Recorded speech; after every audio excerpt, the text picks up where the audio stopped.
Peut-il y avoir un droit sans violence? Thèse. Pour être légitime, le droit ne doit pas être fondé sur la violence, mais sur la justice et la raison.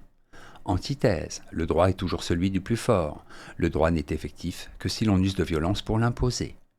Thèse. Il peut y avoir un droit sans violence. En effet, le fondement du droit ne peut pas être la violence, mais le refus de la violence au nom de la justice et de la morale. Un système juridique qui est fondé sur la violence et l'oppression ne peut pas être légitime. Premier argument, la violence n'est pas un fondement légitime. Pour Kant, un état de droit ne peut pas être fondé sur la violence. C'est la raison pour laquelle, ayant salué l'instauration du droit du peuple par la Révolution française en 1789, il s'est insurgé contre l'exécution de Louis XVI. L'assassinat du roi par son peuple, en effet, fait de la violence le fondement juridique de l'État et ruine sa légitimité morale.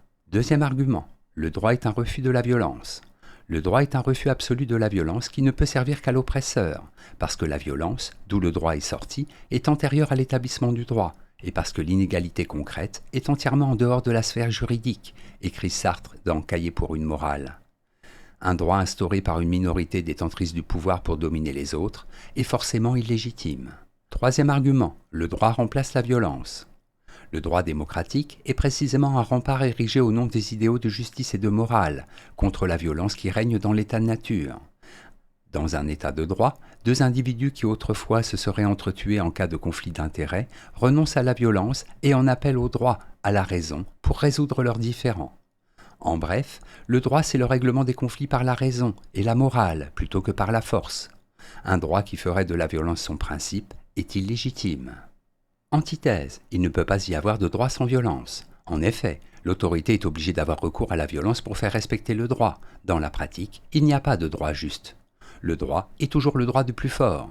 Il s'impose par la contrainte et la menace de sanctions. Premier argument, le droit est une violence juste. Le droit abstrait est le droit de contraindre, parce que l'acte injuste est une violence contre l'existence de ma liberté.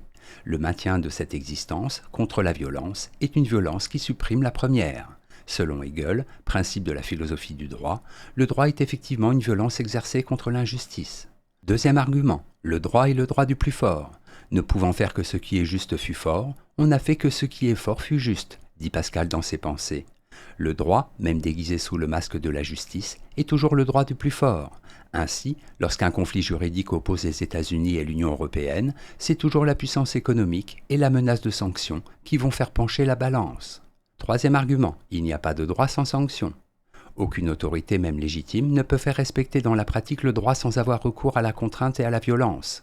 Cette violence prend parfois la forme de sanctions et de punitions à l'encontre de ceux qui enfreignent la loi, et parfois la forme la plus concrète de force de l'ordre, chargeant et matraquant les manifestants. En bref, dans la pratique, l'application efficace du droit nécessite un certain recours à la violence. La justice est toujours définie par le plus fort. Synthèse. En théorie, le droit, dans une démocratie, ne peut pas être fondé sur la violence. Il doit être une émanation de la loi morale, et comme tel, s'imposer par la seule reconnaissance et le seul respect que les citoyens lui vouent. Dans la pratique, on trouve toutefois souvent deux cas de figure qui font qu'il est utopique de concevoir un droit sans violence. Le premier concerne les États non démocratiques, dans lesquels les superstructures juridiques, comme le dit Marx, ne font que refléter les intérêts de la classe dominante et légitimer l'usage de la violence par celle-ci à l'encontre de la majorité opprimée. Dans le second cas de figure, un État de droit est obligé de recourir à une certaine forme de violence, sanctions, châtiments, police, pour faire respecter la loi par les citoyens qui ne lui obéissent pas spontanément.